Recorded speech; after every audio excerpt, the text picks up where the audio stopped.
শুভ সকাল সবাইকে। সবাই খুব ভালো আছো, আমিও ভালো আছি। আজকে না ছাদের উপরে ব্লগটা শুরু করলাম, আর আশা করি আজকে ব্লগটা তোমাদের ভালো লাগতে পারে। ঘুম থেকে উঠে গেছি অনেকক্ষণ আগে। আমি তো সকালবেলায় ঘুম থেকে উঠে যাই, আর আমার কিন্তু সব কাজ হয়ে গেছে। স্নান করে চলে এসেছি ছাদের উপর ফুল তুলতে। ফুল তুলতে এসে দেখছি আকাশটা না খুব সুন্দর লাগছে। ভাবলাম তোমাদের একটু দেখিয়ে দিই। দেখো বন্ধুরা, আকাশে কিন্তু পুরো মেঘ করে আছে। কয়েকদিন আগে যা গরম পড়েছিল, আকাশে মেঘ দেখতাম কিন্তু বৃষ্টি হতো না। আর এখন কয়েকদিন ধরে একটানা বৃষ্টি হয়েই চলেছে। বর্ষা তো চলেই এলো, আর ফুল তুলতে এলাম, সেই জন্য ভাবলাম আকাশটা তোমাদেরকে একটু দেখিয়ে দিই। বৃষ্টি হচ্ছে, একদিকে তো ভালোই হচ্ছে, গরমের হাত থেকে রক্ষা পেয়েছি। কিন্তু এই দেখো জামা কাপড়ে কী অবস্থা।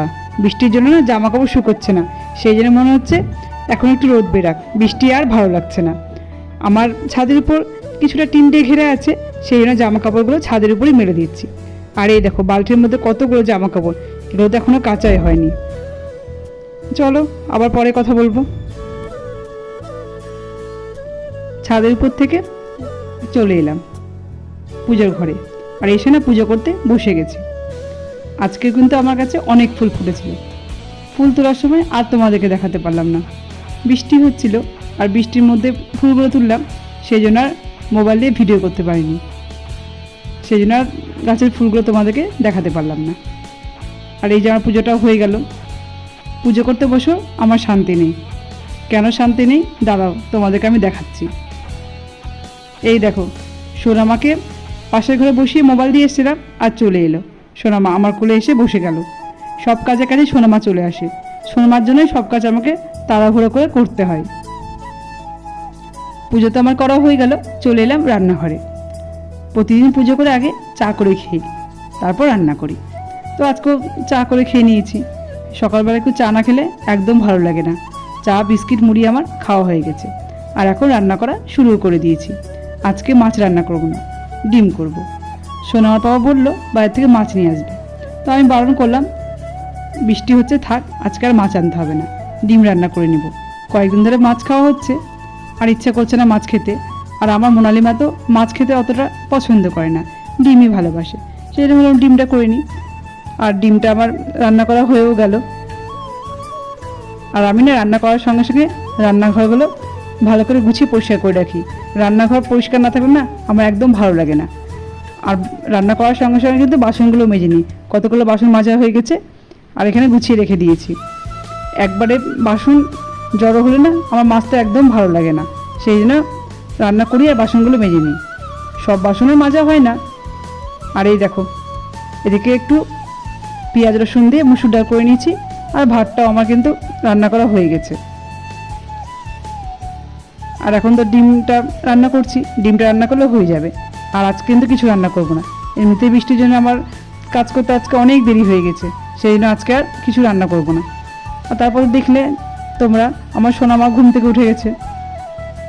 ডিমটা রান্না হয়ে গেলে আমার রান্না হয়ে যাবে। রান্না তো আমার হয়ে গেল, আর আমার সোনামাকে খাইয়ে ঘুম পাড়িয়ে দিয়েছি। আর মোনালিমা তো খাওয়া হয়ে গেছে, মোনালিমা তো খেয়ে স্কুল চলে গেছে। প্রতিদিন দুপুরবেলা সোনামাকে ঘুম পাড়িয়ে আমি তারপর খাবারটা খেয়ে নিই।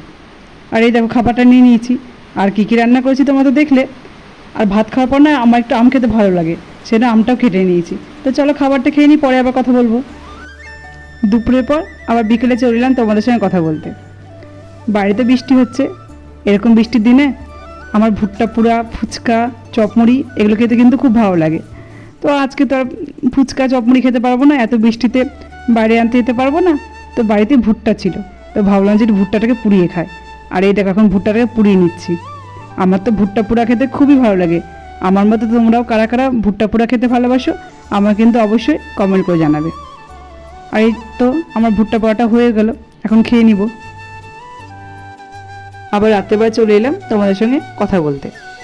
বিপদ যখন হয় হঠাৎ করে কিন্তু বিপদ হয়ে যায়। বিপদ কিন্তু কখনো কাউকে বলে আসে না। কেন কথাটা বললাম দাঁড়াও তোমাদেরকে বলছি। সারাদিন তো আমি কাজ করলাম, বিকেলবেলা ভুট্টা খাওয়ার জন্য ভুট্টা পোড়ালাম। আর আমার না ভুট্টা পোড়া লেবু দিয়ে খেতে খুবই ভালো লাগে। তো লেবু খাওয়ার জন্য বটি দিয়ে লেবুটা কাটতে গেলাম, আর হঠাৎ করে আমার হাতটা কেটে গেল। তখন থেকে হাতটা খুব ব্যথা করছে। কী আর করবো বলো? সেই জন্য আর রাত্রে রান্না আমি করতে পারলাম না। সোনা আর পাপা ডিউটি থেকে আসার সময় খাবার কিনে নিয়ে এলো। খাবারটা যে সবাইকে খেতে দিব সেটাও আমি পারছি না, এত আমার হাত ব্যথা করছে। সেই জন্য মোনালিমা সবাইকে খাবার দেখো বেড়ে দিল। সোনার পাপা রুটি বিরিয়ানি নিয়ে এসছে, আর এগুলো এখন খেয়ে নিব। হাত দিয়ে কিন্তু আমি খাবার খেতে পারবো না, এত আমার হাতটা ব্যথা করছে। চামচ দিয়ে আমাকে খাবারটা খেতে হবে। তো তোমাদেরকে তো আমার আসল কথাটাই বলা হয়নি। এতক্ষণ ধৈর্য ধরে যারা আমার ভিডিওটা দেখলে প্লিজ আমার ভিডিওটাতে একটা লাইক করে দিও। যদি আমার ভিডিওটা তোমাদের ভালো লেগে থাকে তাহলে অবশ্যই কমেন্ট করে জানাবে। অনেক নতুন বন্ধু আমার পরিবার এসছো, প্লিজ আমার চ্যানেলটিকে সাবস্ক্রাইব করে দিয়ে আমার বাসে থেকে যেতে পারো। সবাই ভালো থেকো, সুস্থ থেকো। তোমার চ্যানেল দেখাবে নতুন একটা ভিডিওতে। আর এই দেখো আমার সোনামা মোবাইল দেখছে, আর মোবাইলে যা যা দেখছে সেভাবে নাচ করছে। আর এই যে খাবারটা নিয়ে নিলাম, এখন খেয়ে নিব। তো চলো, সবাইকে টাটা, গুড নাইট।